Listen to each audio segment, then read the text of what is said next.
안녕하세요. 삶의 구비구비에서 지혜를 건져 올리는 시간, 노후 산책입니다. 여러분, 혹시 이런 말 들어보신 적 있으신가요? 사람을 만나면 질문 하나만 던져봐라. 그 사람의 본성이 다 보인다. 어쩌면 너무 단순해 보일 수도 있죠. 하지만 곰곰이 생각해보면 이 말엔 참 많은 뜻이 담겨 있습니다. 눈빛, 말투, 표정, 행동. 사람을 알 수 있는 방법은 많지만 때로는 가만히 건네는 한마디 질문이 그 사람의 마음을 가장 정확하게 보여줄 때가 있거든요. 그 질문 속엔 그 사람이 살아온 길, 지켜온 가치, 그리고 쉽게 말하지 못했던 속마음이 담겨 있기도 합니다. 오늘 노후 산책에서는 사람을 깊이 이해하고 내 삶을 다시 바라보게 만드는 질문 5가지를 함께 나눠보려 합니다. 이건 누군가에게 던지는 말이기도 하지만 한편으론 나 자신에게 던져보는 질문이기도 하죠. 조용한 산책길을 걸으며 마음을 하나씩 들여다보는 시간. 지금부터 함께 걸어보실까요? 첫 번째, 지금까지 살면서 가장 후회되는 일은 뭐예요?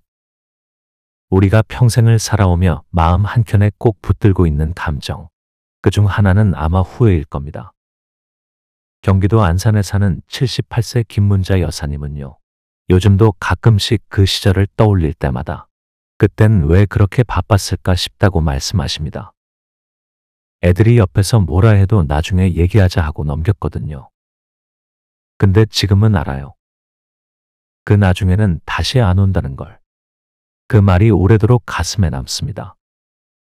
그 시절에는 당연히 바빠야 했고 또 바쁘게 살아내야만 했지만 지금 돌이켜보니 그 시간들이 가장 놓치기 싫은 순간이었다는 거죠.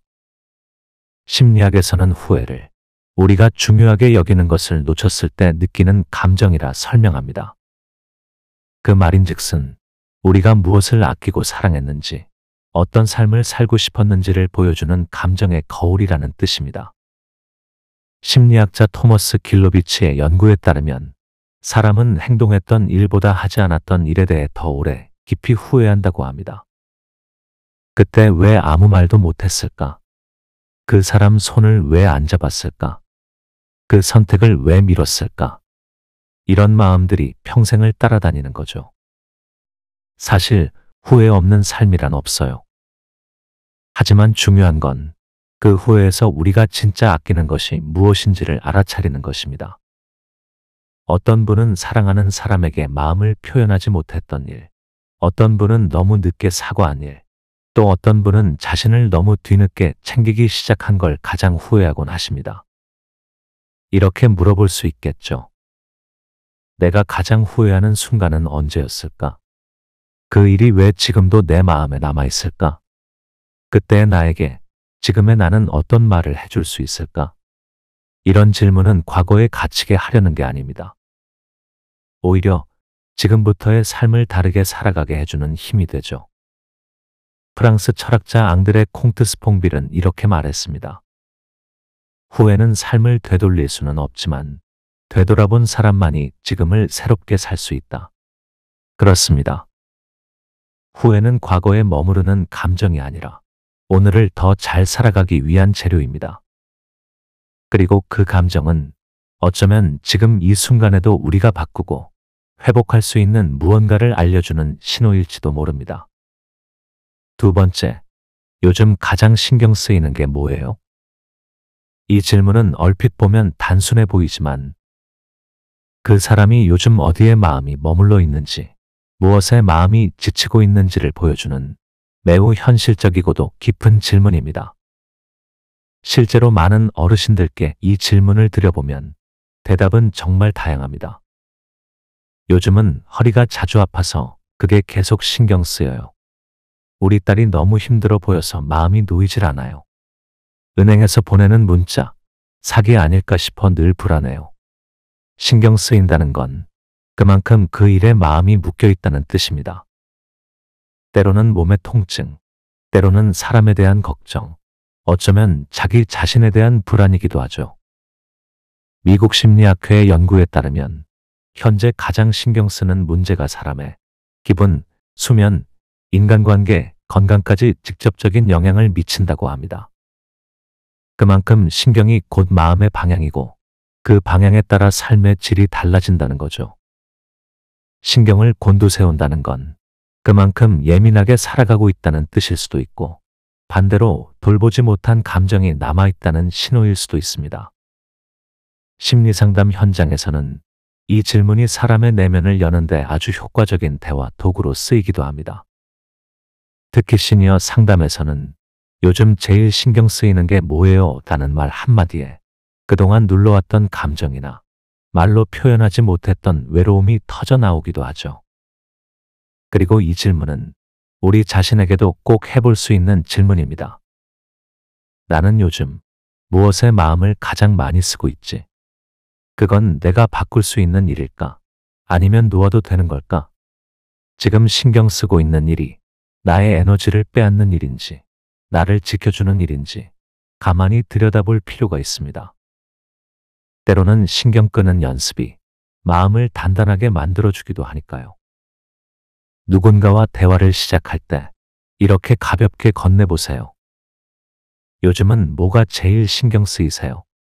그 질문 하나에 그 사람의 하루가, 삶의 무게가, 그리고 조용한 진심이 스르르 스며 나올 수 있습니다. 세 번째, 요즘 누군가에게 고마웠던 적 있어요? 이 질문은 겉보기엔 아주 평범해 보입니다. 하지만 정말 그렇기만 할까요? 사실 이 질문은 그 사람의 삶을 바라보는 눈과 세상과의 관계 태도를 아주 섬세하게 드러냅니다. 요즘 고마운 사람요? 글쎄요, 딱 떠오르는 사람은 없는데요. 이런 대답도 종종 들립니다. 그럴 때면 그 사람의 삶이 얼마나 오랫동안 감사와 멀어져 있었는지 조심스럽게 느껴지기도 합니다. 반대로 어떤 분은 요즘 치매기가 조금 있는 남편이요. 말은 안 통하지만 같이 있는 것만으로도 참 고마워요. 하고 웃으며 이야기하십니다. 그 말에선 삶을 따뜻하게 받아들이는 마음이 묻어나죠.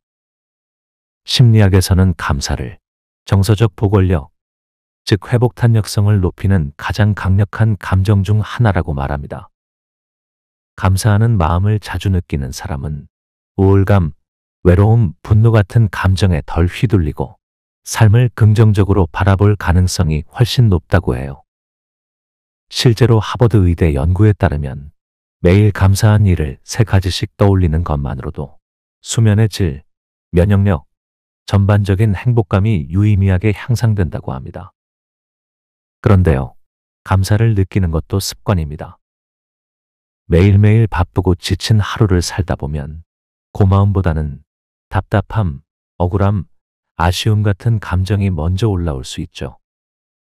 하지만 바로 그래서 더 의식적으로 이 질문을 던져야 합니다. 나는 요즘 누구에게 고마움을 느끼고 있을까? 그 사람에게 말로 표현해 본 적은 있었나? 그 작은 질문 하나가 내 안의 온도를 바꾸고 그 사람과의 관계에 빛을 하나 켤 수도 있어요. 사람 사이의 거리도 결국 고마움을 얼마나 자주 표현하느냐에 따라 달라집니다. 고마움을 잘 느끼는 사람은 상대방에게도 따뜻한 사람으로 기억되고 스스로의 삶에도 잔잔한 평화를 더하는 사람이 됩니다. 누군가에게 진심을 전하는 일이 점점 서툴러지는 시대지만 그래서일수록 그때 참 고마웠어요. 당신이 있어서 위로가 됐어요. 이런 말 한마디가 오래오래 남는 겁니다. 이 질문도 그 사람의 본성을 엿보게 해주는 조용한 열쇠입니다.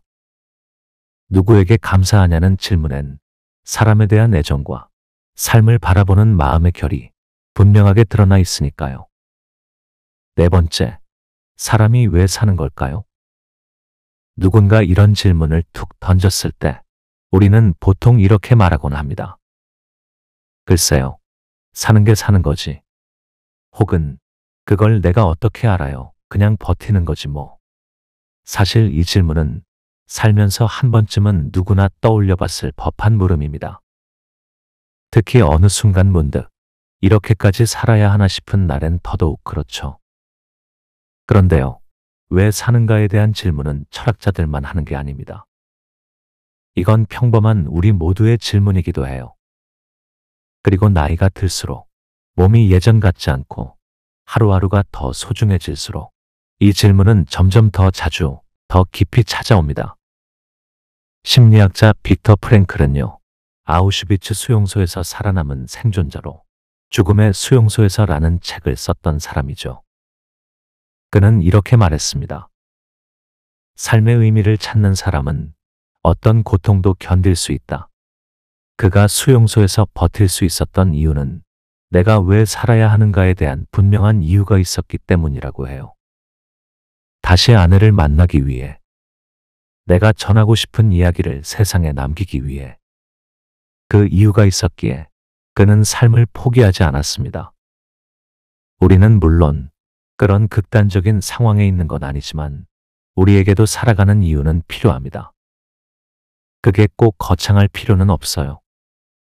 아침에 눈 떴을 때 창문 사이로 들어오는 햇살, 손주가 보내주는 톡 하나, 따뜻한 국물 한 술 넘길 때 느껴지는 위로, 그런 아주 사소한 것들이 우리 삶을 다시 살고 싶게 만들어주는 이유가 되곤 하죠.